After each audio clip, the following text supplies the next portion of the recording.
नमस्ते, आप देख रहे हैं वाइब्रेंट भारत और आज हमारे साथ हैं बक्सर भाजपा के जिला अध्यक्ष प्रियरंजन चौबे जी। हम प्रियरंजन चौबे जी से इनके राजनीतिक सफर के बारे में बात करेंगे, हम इनके संगठन के बारे में बात करेंगे, हम बिहार विधानसभा चुनाव के भी बारे में बात करेंगे। सबसे पहले प्रियरंजन चौबे जी, आपका हमारे कार्यक्रम में स्वागत है। बहुत बहुत धन्यवाद। आपके चैनल के माध्यम से सभी को नमस्ते। प्रियरंजन चौबे जी, हमें ये बताएं कि आपको इस जिला अध्यक्ष पद तक पहुंचने में और कितनी बड़ी संघर्ष और कितनी ये बड़ी उपलब्धि है आपके लिए।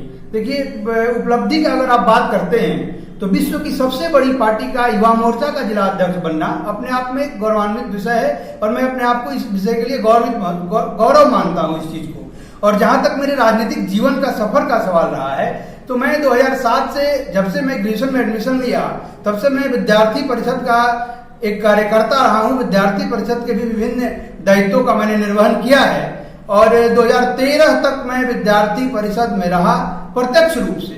अगर मैं एक और राजनीतिक जीवन है मेरा, अगर उसको आप देखिएगा तो हमें लगता है कि 2007 में मेरा एज 18 साल हो गया था और उस समय मैं 2013 तक अपना पंचायत अध्यक्ष भी रहा हूं भारतीय जनता पार्टी का।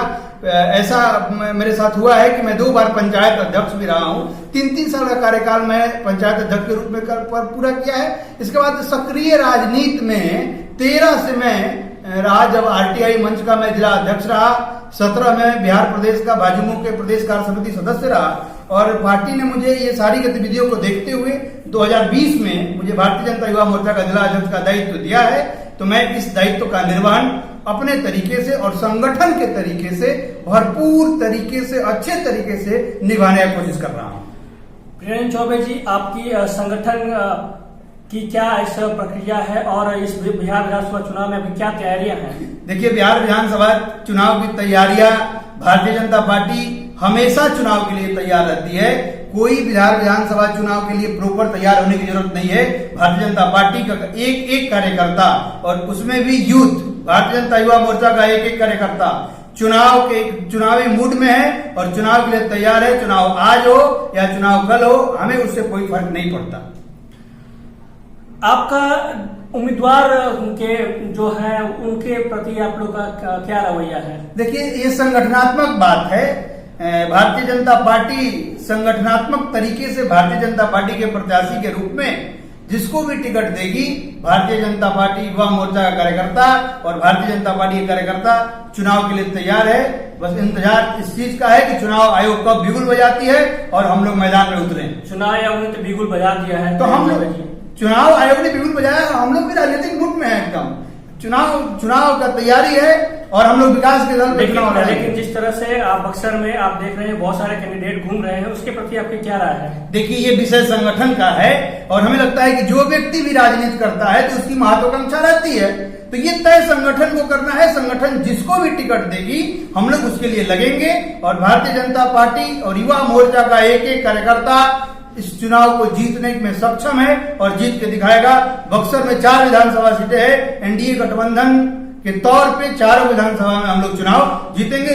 देखिए, मैं आपको बता दूं कि युवा मोर्चा हर बूथ 5 यूथ का कार्यक्रम लेके चल रहा है। हम लोग मंडल स्तर से लेके हम लोग शक्ति केंद्र तक पहुंचे हैं और शक्ति केंद्र से हम लोग बूथ तक पहुंचे हैं और हर बूथ 5 यूथ का मिशन लेके चले हैं और इस मिशन को लेके आगे बढ़ेंगे और इस विधानसभा चुनाव में पूर्ण बहुमत की सरकार अगर किसी की बनेगी तो हमारी बनेगी, एनडीए की बनेगी। इसमें कोई शक और संदेह नहीं होना चाहिए।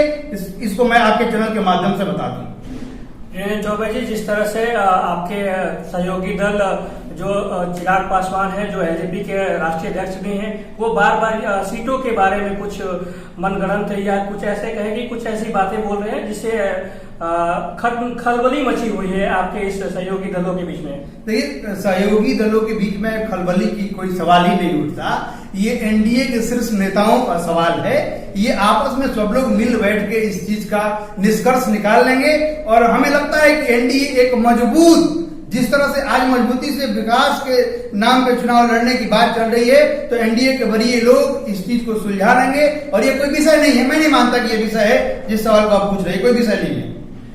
प्रियंजन चौबे जी, ये बताएं कि जिस तरह से पार्टी एक वर्चुअल रैली की तरह हर कार्यक्रम को कर रही है, क्या आने वाले विधानसभा चुनाव में ये देखने को मिल सकता है? देखिए, आप भी जानते हैं कि पूरा विश्व इस कोरोना महामारी को झेल रहा है, तो हमारा माध्यम है, अगर भारतीय जनता पार्टी या पूरा एनडीए कहिए या जितनी भी राजनीतिक पार्टियां हैं, अगर वर्चुअल माध्यम से इस इलेक्ट्रॉनिक युग में प्रवेश की है और वर्चुअल माध्यम से अगर संवाद हो रहे हैं, तो इस वैश्विक महामारी में फिर भी हम वर्चुअल मीटिंग के माध्यम से ही हम लोगों को संदेश दे रहे हैं। हम एक्टिव हैं, ये कोई विषय नहीं है। हम लोग आगे भी अगर वर्चुअल माध्यम से कहिए या फिजिकल माध्यम से कहिए, तो चुनाव के लिए हम लोग तैयार हैं। हालांकि चुनाव आयोग का कहना ये भी है कि जो भी कैंडिडेट होंगे उनके साथ 5 लोग घूमेंगे, उस पर आपका क्या कहना है? देखिए, ये अगर जिस तरह से विश्व पूरा इस कोरोना महामारी को झेल रहा है, तो चुनाव आयोग का ऐसा अगर निर्देश है, तो हमें लगता है कि हम लोग तो इसका भरपूर पालन करेंगे। चुनाव आयोग के इस निर्देश को पालन करेंगे और 5 का हो 10 का हो, जैसा निर्देश आएगा उस निर्देश का हम लोग पालन करेंगे। प्रियंजन चौबे जी, जिस तरह से नीट जेई को लेकर एक बहुत बड़ा कैंपेन चल रहा है, ट्विटर कैंपेन चल रहा है और बहुत सारे लोग इस बात को कह रहे हैं कि एग्जाम नहीं होना चाहिए, उस पर आपका क्या कहना है? क्योंकि आप एक खुद पीएचडी के स्टूडेंट भी हैं, उस पर आपकी क्या राय है?